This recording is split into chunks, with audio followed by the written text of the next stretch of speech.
right, so actually the next section of it is we're going to go on to the top 5. This is top 5 movies of the week and the top 5 games of the week, and kind of discuss what's up there and what the hell we think. First, starting off with the top 5 games. This was confusing looking this shit up because I didn't know they split sales between the PS3 version of it and the Xbox version of it. So you can have LA Noir at number 1 and at number 3, depending upon the sales of the Xbox and the PS3. So what I went ahead and did is did some math using a calculator on the computer. So I'm not about to write that shit. And got the overall sales of the top 5. And number 1, by a very, very large margin this week, was LA Noir. Came out. I swear to God. 242,000 copies sold. I've heard of Wow. Yeah. All I hear is good things. That's what angers me. But here's the thing. This seems to be a common trend. The Xbox outsold the PS3 version by 33,000 copies. Do you know why? Because more people on Xbox. Because the PS3 is just... It's okay.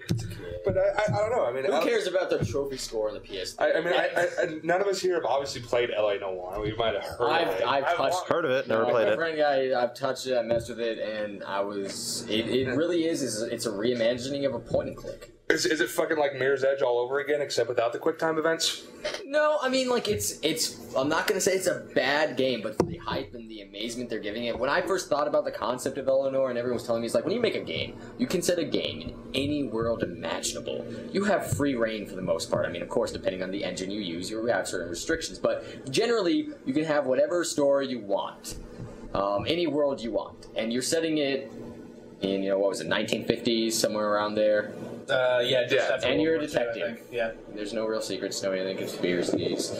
That in itself kind of makes me go, okay, I'm kind of wary about it. And then you start playing the game, and it is a point and click, and you're getting points. You're leveling up for completing, investigations, and like I'm the master detective at the end of the game. You're like, yeah. Well, I think it's kind of it was set up to be that whole, like it says in the title, the whole Noir thing. I mean, if that's not what you're into, it's not going to be. It's supposed to be a cinematic experience with an open world setting. Why are you going to do a cinematic experience and then make it an open world too?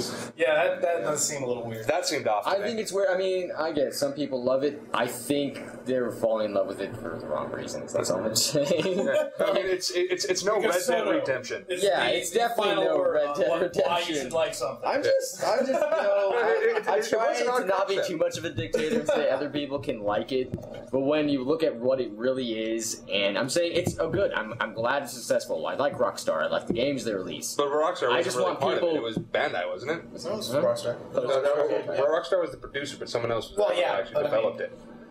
In any case, it's the same style of gameplay.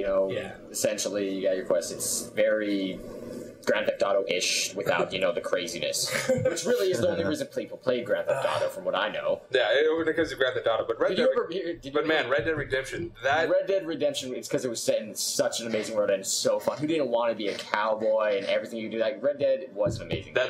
I loved that fucking game. Holy shit. I was getting tired of open world games by the time that game came out. But and that renewed your faith in them a little bit? No, because I don't fucking give a shit about open world games. But I loved that game. That game was amazing. I'm tired of open world games because they're rarely done right. Yeah, because you can't really build a good structured story when you're consistently taking yourself out of the story. It's a terrible balance that you have to fight yourself in, and that's why my friends are talking about concepts or games and everything, and they're talking about open world. And I'm like, that's something I don't want to go down. Ever. It's old not school where I now. want to go. At this point, it's an old school idea. It was successful when it started, and maybe it works for some ideas, but not every fucking idea. It has to be very it has to be very good for the studio, like Skyrim.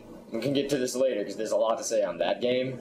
Oh wait, Skyrim. I think I was watching a preview on that, and I was like, "What the fuck is this?" It looks like Firefly mixed with Gears of War. It's the next characters. Elder Scrolls. Do you know? Oh, Skyrim. Okay, no. What I'm thinking of is what the fuck was that game that they showed at E3 on the Sony? It was like this weird, it had like Transformers in it, and it was on this desolate planet, and it had Gears of War style Marines in it. It was.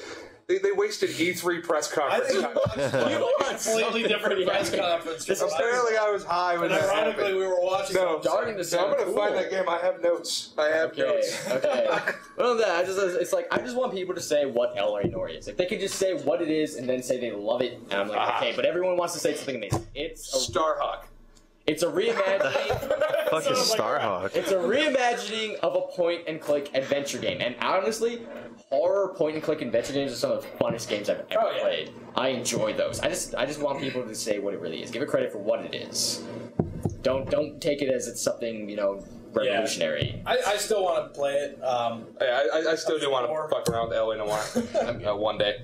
One day when it's like okay, Starhawk. Does that not sound familiar to anybody? Yeah, because it's the next. Their game came out on the PS3. It was. What was it called? Was it called Starhawk originally? I think it might have been. I have no idea. The name sounds really familiar to me. It was the game where you had the jets and it was a huge environment, everyone's shooting, and the jets could instantly hover and then instantly take off, and they had all their maneuvers, and you. See, I got nothing. Yeah, I got nothing. Here's what the preview was, and it fucking confused me. You had this desolate sort of planet with a western sort of feel, and you got this dude that's kind of dressed like a cowboy with his other half being like a Gears of War armor sort of shit. It was really weird. Then all of a sudden there's mechs going around everywhere fighting, and then the mechs turn into airplanes and fly off into space and fucking start fighting each other. And no, that is. It came out. I actually bought that game. I'm pretty sure I played it. Mm-hmm. Yeah, but whatever you guys are talking about is not fucking Gears of War meets Firefly meets Transformers in space. Because that's what I saw in that preview, and I have no idea what's going on. Transformers in space. Well, that was a lot of what the game was about. No idea what's going on. Well, it's number 2. All right, number 2. All right, get ready to groan, everybody. With 80,000 sales this week, Wii Sports Resorts is the number 2 best-selling game. I don't even want to touch it. Why do we include Wii games on this? Mothers of America. Because they're on the list, and it's disappointing. Maybe later, as it becomes a thing, really, fucking Mario is still there. Why? We'll ignite it, and it'll be an edit instead of being no, instead of combining everything, we're also getting rid of all Wii games involved. All right, number 3 is Hunted the Demon's Forge. What is that? I have no idea. It's in 78,000 copies sold in total. Xbox outsells the PS3 by 17,000 copies. Xbox once again. Could have done a little better research. Yeah, I'm just saying. This is top 5. Yeah, I don't know. Demon's Souls? Yeah, Demon's Forge. Demon's Forge. I mean, I've seen the box art before, but I don't know much about the game or why it's selling real well. Is it a Japanese game? Oh, you obviously don't have these answers, do you? Yeah, no, not for that one. No. I have nothing on Demon's Forge because I never heard of it. The Demon's Forge. It popped out of nowhere. I'm looking at the top 5 list. The top 5. I probably should have played this game. The Hunt of the Demon's Forge, the top 5. Number 3 best-selling game. I have not seen anything on it. Not a damn fucking thing. All right, number 4, Mario Kart Wii. All right, woo! Number 5, Wii Sports. What the fuck? How is Wii Sports still selling? What has come to the world?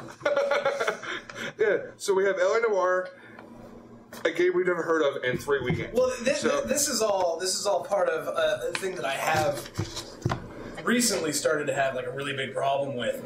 Is gaming has become really mainstream.